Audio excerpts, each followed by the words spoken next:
Assalamualaikum warahmatullahi wabarakatuh. Selamat pagi, siang, ataupun sore untuk yang sedang menonton video ini dimanapun dan kapanpun kalian berada. Di sini nama saya Aldi Makhauzi dengan NIM 0513688805. Jurnalis informasi dari Universitas Terbuka di Penjajah Bandung. Dan saya di sini akan mempresentasikan tugas kedua dari matkul jaringan komputer. Dengan tugasnya yaitu latihan menggunakan komen atau diskat komen CMD Pro. Untuk menjalankan komennya bisa dimulai dengan tekan Windows plus R secara bersamaan. Maka akan muncul tampilan seperti ini. Untuk yang pertama, kita akan coba komen cd atau change directory. Dengan mengetik cd akan menjalankan perintah atau komen untuk berpindah directory. Seperti ini. Dengan dilanjut cls atau singkatan dari clear screen digunakan untuk membersihkan semua tulisan yang ada di layar komputer. Jika ditambah tanda tanya, maka akan memberitahu cara dan kegunaan dari perintah cls tersebut. Dilanjut dengan komen dir. Jika ditambah tanda tanya, maka ini akan menunjukkan file bantuan untuk perintah directory, yaitu untuk menampilkan daftar, file, dan folder. Seperti ini, nanti akan memunculkan semua daftarnya. Lalu ada komen ipconfig atau IP configuration. Perintah ini bisa digunakan untuk menampilkan informasi seperti IP address, netmask, gateway, hostname, bahkan lama waktu sewa IP address pada network adapter yang terpasang pada komputer. Seperti ini sudah muncul semuanya. Lalu yang keenam ada inconfig/all. Perintah ini diberikan untuk informasi-informasi hampir sama dengan perintah inconfig default, namun memberikan informasi tambahan seperti pengaturan DNS dan dari Windows maupun dari MC address yang digunakan.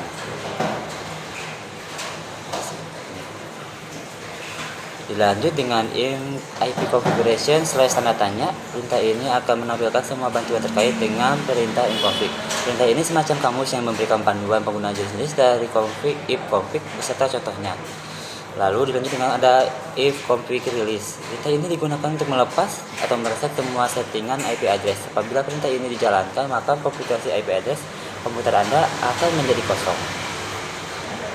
Setelah rilis, maka ada inconfig renew. Perintah ini digunakan untuk menetapkan alamat IP baru pada semua daftar jaringan, di mana koneksi ini akan mengambil nama koneksi secara spesifik.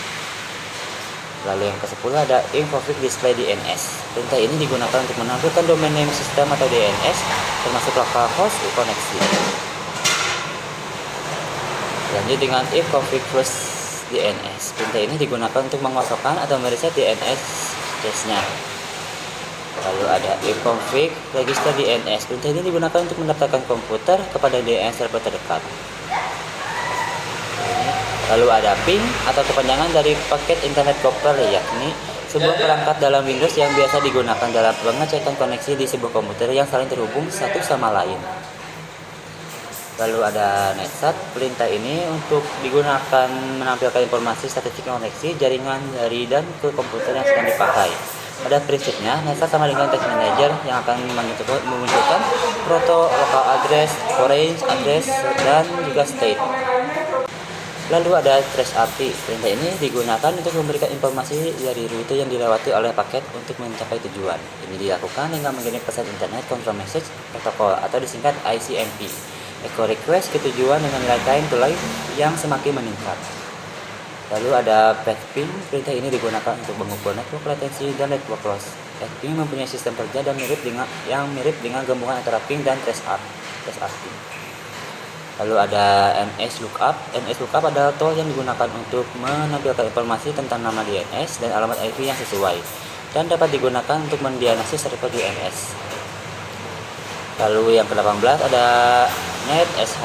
Perintah ini digunakan untuk menampilkan atau mengubah konfigurasi jaringan komputer yang sedang berjalan. Ada beberapa hal yang bisa dilakukan oleh NetSH, seperti mengkonfigurasi pengaturan jaringan seperti IP address, subnet, mask, default gateway, DNS, WINS, firewall, dan banyak hal lainnya.